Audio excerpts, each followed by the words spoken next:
இன்னைக்கு நம்ம வீடியோல பார்க்க போறது திஸ் இஸ் காசா டாக்குமெண்ட்ரி. இந்த உலகத்துல ஒரு சின்ன இடம், ஆனா அந்த இடத்துல நடக்கிற வழி முழு உலகத்தையும் உலுக்குனது. இதுதான் காசா, ஒரு நகரம், மக்களோட வாழ்க்கை, ஒரு முடிவில்லாத போருன்னு சொல்லலாம். காசா இது ஒரு நாடு இல்ல, ஒரு பாலஸ்தீனர்களின் வீடு. இங்க குழந்தைங்க பிறக்குறாங்க, ஸ்கூலுக்கு போக ஆசைப்படுறாங்க. வார் தான் அவங்களோட வாழ்க்கையா மாறி இருக்கு இப்போ. இந்த வார் எல்லாம் வரதுக்கு முன்னாடி காசா எப்படி இருந்துச்சு?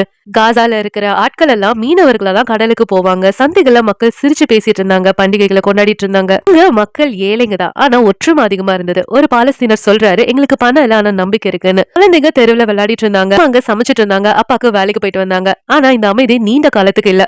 2023 அக்டோபர் 7 இந்த நாள் உலக வரலாற்றுல முக்கியமான நாள். ஹமாஸ் அப்படிங்கிற அமைப்பு இஸ்ரேல் மீது தாக்குதல் நடத்துது. இதுக்கு பதிலா இஸ்ரேல் அரசு காசா மீது முழு போர் அறிவிக்குது. வானத்துல இருந்து குண்டுகள் வருது, தரையில இருந்து டேங்குகள் வருது, கடல்ல இருந்து தாக்கினாங்க. ஒரு சில நாட்கள்ல வீடெல்லாம் இடிஞ்சு போயிருச்சு, ஹாஸ்பிட்டல் எல்லாம் இடிஞ்சு போயிடுச்சு, ஸ்கூல் எல்லாம் மூடிட்டாங்க. ஒரு அம்மா கூட இன்டர்வியூல சொல்றாங்க, என் குழந்தை படுக்கையில தூங்கிட்டு இருந்தாங்க, அந்த நிமிஷம் வீடு இடிஞ்சு போயிடுச்சு. எவ்வளவு வலி வேதனை இருக்கும். காசா மக்கள் எங்க தான் போவாங்க? ஒரு பக்கம் எல்லைகள் மூடப்பட்டுருச்சு, இன்னொரு பக்கம் குண்டு மழை பொழிஞ்சிட்டு இருக்கு. தண்ணி இல்ல, கரண்ட் இல்ல, மருந்து இல்ல. ஒரு டாக்டர் என்ன சொன்னாரு இன்டர்வியூல, அந்த டைம்ல மருந்து இல்லாமயே அவங்க ஆபரேஷன் பண்ணாங்களாம். குழந்தைங்களுக்கு பசியும் பயமும் ஸ்லீப்லெஸ் நைட்டும் வெறும் போர் இல்ல, மனிதாபிமானம் பேரழிவு அப்படின்னு சொன்னாங்க. இந்த போரை உலகம் பார்த்துட்டு தான் இருந்தது. சில நாடுகள் போரை நிறுத்த வேணும் அப்படின்னு, சில நாடுகள் ஆயுதம் அவங்களுக்கு சப்போர்ட் பண்ணி அனுப்புனாங்க. அண்ட் UN, WHO போன்ற அமைப்புகள் இவங்களுக்கு ஹெல்ப் பண்ண ட்ரை பண்ணாங்க. ஆனா அவங்களுக்கு பெர்மிஷன் கிடைக்கல.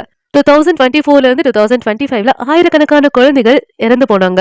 முக்கியமா பெண்கள், வயசானவங்க அதிகமா பாதிக்கப்பட்டாங்க. ஒரு ஐநா அதிகாரி சொல்றாரு, காசா ஒரு திறந்த சிறை மாதிரி மாறிடுச்சு அப்படின்னு. 2025ல ஒரு தற்காலிக போர் நிறுத்தம்னு சொல்லலாம். மக்களுக்கு ஒரு சின்ன நம்பிக்கை வந்துச்சு. ஆனா 2026ல இடப்பெயர்வு உத்தரவு போடப்பட்டுச்சு, வீடுகள் இடிக்கப்பட்டுச்சு, UNRWA அலுவலகமும் இடிக்கப்பட்டுச்சு. மக்களோட கேள்வி என்ன, நாங்க மனுஷங்களா இல்ல, எங்களுக்கு என்ன எதுவுமே கிடையாதா அப்படின்னு. காசா அப்படிங்கிறது ஒரு நியூஸ் மட்டும் கிடையாது. காசா அப்படிங்கிறது ஒரு அரசியல் விவாதம் மட்டும் கிடையாது. காசா அப்படிங்கிறது குழந்தைங்களோட கனவு இருக்கு, ஒரு தாயினோட கண்ணீர் இருக்கு, நிறைய மக்களோட வாழ்வு இருக்காங்க.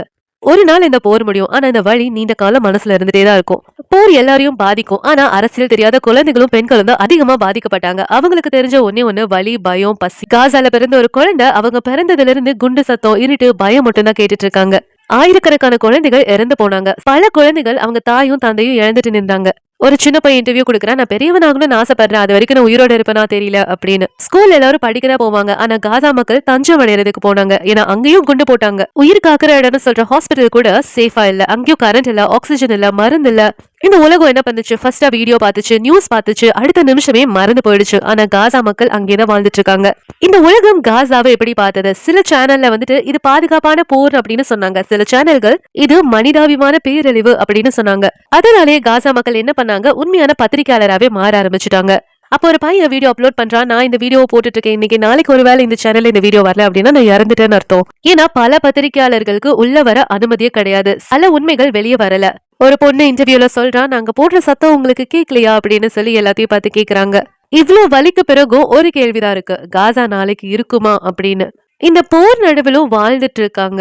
இவ்ளோ குண்டு போட்டாலும் நாங்க திருப்பியும் நிப்போம்னு சொல்லிட்டு ஒரு பையன் அவங்க இடிச்சு போன வீட்டுக்கு முன்னாடி நின்னு கடைய ஆரம்பிக்கிறான். ஒரு அம்மா திருப்பி அவங்க குழந்தைங்களுக்கு ஸ்கூல் பாடத்தை எடுத்து சொல்லி தராங்க. அமைதி அப்படிங்கிறது போர் இல்லாத நாள் மட்டும் இல்ல, அமைதி அப்படிங்கிறது பயம் இல்லாத தூக்கமும் கூட. பள்ளிக்கு போற குழந்தைங்க, குண்டு சத்தம் இல்லாத வானம். இந்த போர் காசாவில நடந்தாலும் பொறுப்பு உலகத்துக்கு இருக்கு.